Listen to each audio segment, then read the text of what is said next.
Insistim, amb la nova llei de memòria democràtica, aquest hauria de ser l'últim 20 de novembre en què hi pugui haver obertament actes d'exaltació a la memòria del dictador Franco. Miquel Ramos, bon dia. Bon dia. Creus que serà així? Creus que serà molt diferent el 20 de novembre del 2021? Jo, sincerament, no ho crec gaire, senzillament perquè les mesures que s'estan d'alguna manera posant en marxa en matèria de memòria històrica, primera, que venen molt tard, i segona, que no deixen de ser un maquillatge, diguem, per una qüestió molt més profunda, que és totes les deixalles del règim que encara continuen vigents, no a nivell simbòlic, no, als carrers, sinó dintre de les pròpies estructures de l'Estat. Aquest és el verdader drama de l'herència franquista que té Espanya, no? I és aquesta herència incerta dintre de les institucions. I treure totes aquestes deixalles no es pot fer amb una sola llei, oi?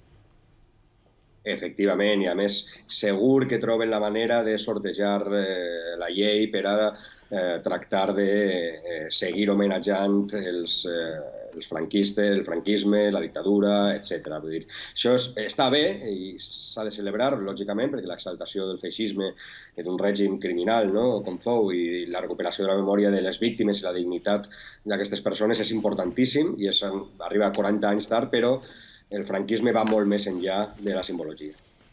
I pel que fa a l'expressió al carrer de l'extrema dreta, ja trobem que l'extrema dreta està, diguem-ne, modernitzada també en aquest aspecte. Vull dir que no li costarà expressar-se més enllà de que estiguin prohibit algun símbol franquista.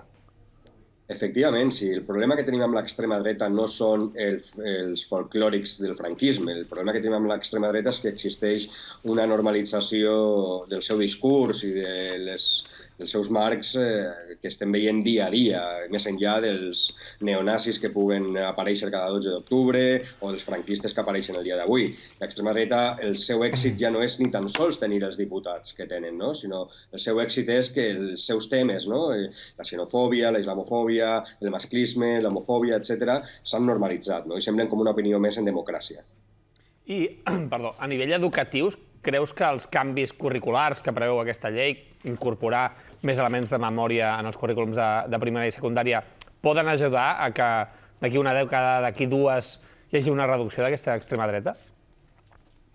A veure, l'educació té un paper fonamental en la prevenció de l'odi, no? I en aquest sentit és imprescindible que els professors i les professores tinguin clar que juguen un paper importantíssim, no?, en la configuració dels nous i les noves ciutadanes, no? Llavors és importantíssim el paper que tindrà l'educació per no repetir els errors del passat, però també per vacunar contra el virus de l'odi, no? I, de fet, si atenem a les estratègies de l'extrema dreta actual, veiem que en gran part de les seues campanyes estan enfocades a la gent més jove.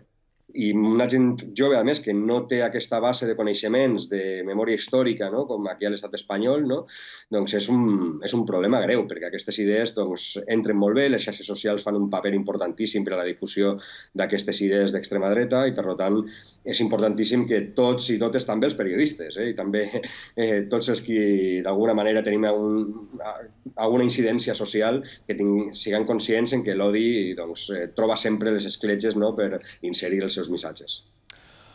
Miquel Ramos, moltíssimes gràcies.